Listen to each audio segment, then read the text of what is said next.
Well, the trial of Colonel Oliver North is now at its highest point, with the colonel on the stand and just finishing up the questions he's being asked. And that may shed some light on his role in the Iran-Contra affair. One of the shadiest of all areas, the area we know so little about, is the role the Israelis played in the sensitive Iran-Contra affair, in that complex operation.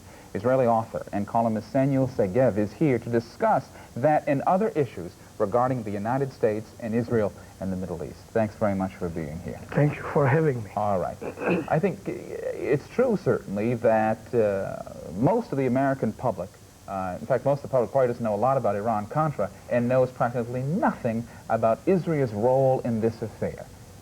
Summarize for us what Israel did, its connection to the Iran-Contra scandal here. I think that there is some confusion in the American public opinion because Israel is not involved in the Iran-Contra affair. There are two distinct operations.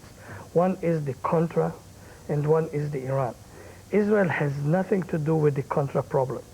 As a matter of fact, the administration, the Reagan administration, asked Israel not less than 3 times to take part in the Contra effort, and Israel declined. It did not want to get involved in the Latin American problems, and what is more important, since one of Israel's major bases of support is the U.S. Congress, Israel did not want to contravene the American law, to circumvent the Boland Amendment, and therefore once and twice and 3 times told the Reagan administration no. So Israel was not involved in this, but Israel was fully involved in opening or trying to open channels to the United States, to Iran. As you know, Iran is an important country for the American national interest.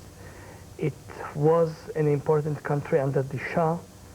It remains to be an important country under Khomeini, and I believe it will continue to be an important country even after Khomeini.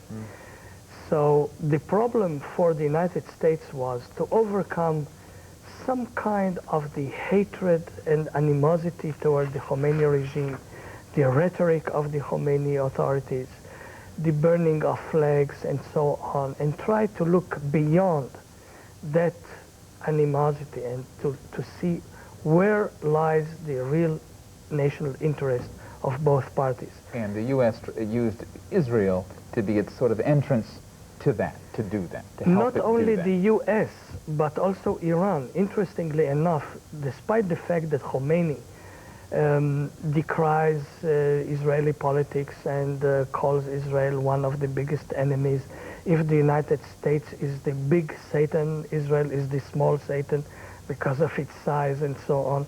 But nevertheless, when the war between Iran and Iraq broke out, it was an Iranian initiative to reach out the Israeli channel in order to open the channel to the United States. And we have witnessed in Israel several several Iranian army officers visiting our countries, discussing with our generals, and asking their assistance to help open the American channel, and that's what Israel did. It brought the information to the U.S. authorities. They said, these are the facts, here are the people with whom we are conversing. Now it's up to you to decide whether you want it or you do not want it. So I know that there is a very big controversy because the attitude of the Reagan administration was contrary to its public pronouncements. So I know that it is a tricky problem, but I think that the Reagan administration, when it put on the balance the pros and cons, decided to go ahead and went along and opened the channel to the Iranians. It wasn't, though, Israel's role more than simply playing the link, saying to U.S., here are the people we're dealing with in Iran, Iranians, here are the people we're dealing with the U.S., let's get together and talk.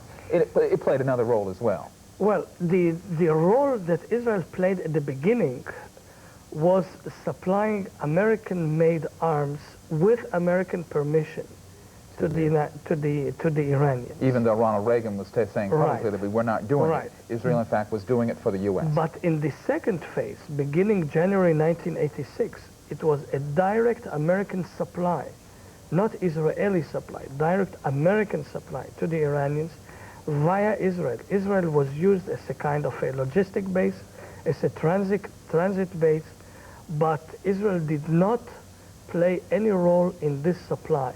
That was the period when Oliver North took over the operation, and as far as I am concerned, without going into judging his role, whether it was legal or illegal, I would just characterize it.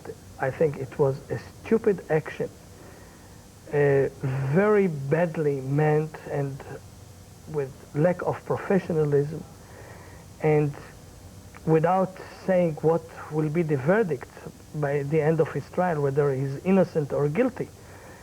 Certainly he was stupid enough to mix two operations that had nothing to do one with each other, and by doing so, I believe that he did a lot of harm to American national interest. Of course you know that Oliver North is still seen by many people in this country as an American hero.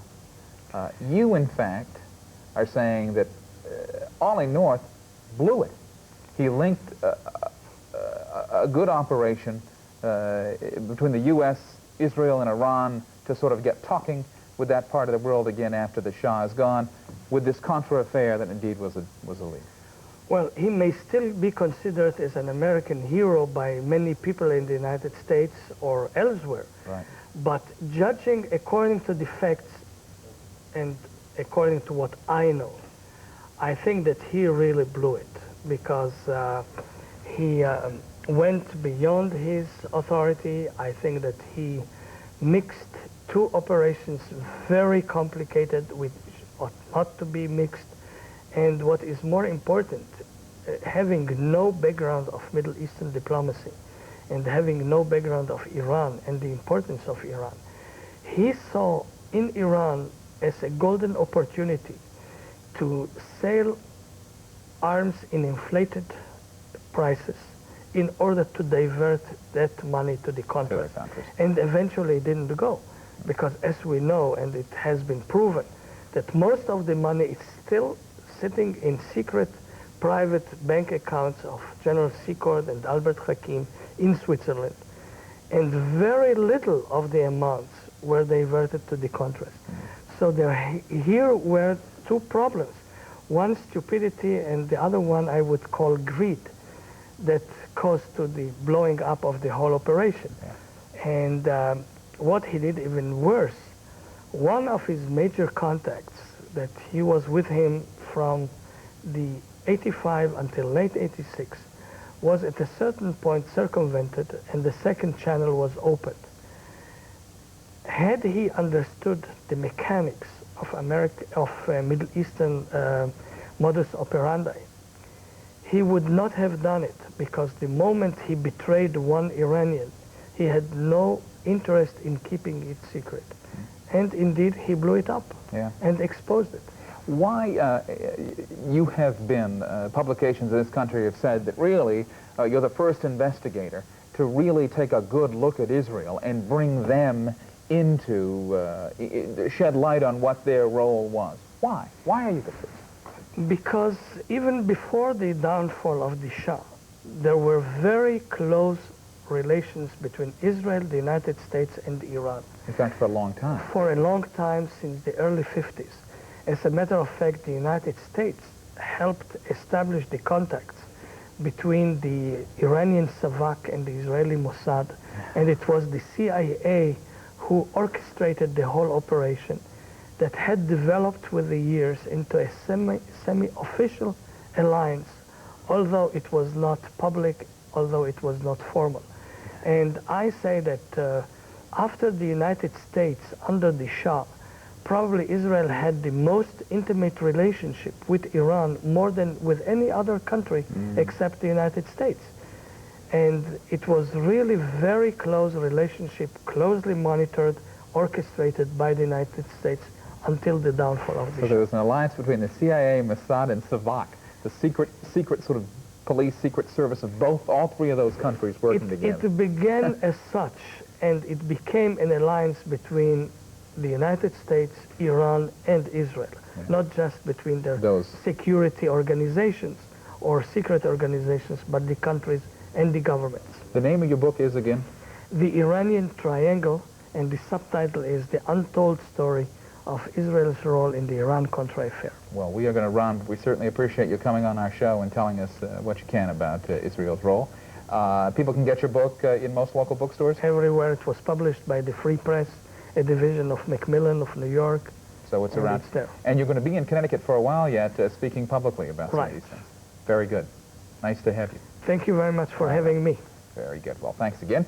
And next on New England Sunday, the trial took over 5 years, and the furor is far from over. The aftermath of the Wells Fargo verdicts and their impact when we return. Please stay with us.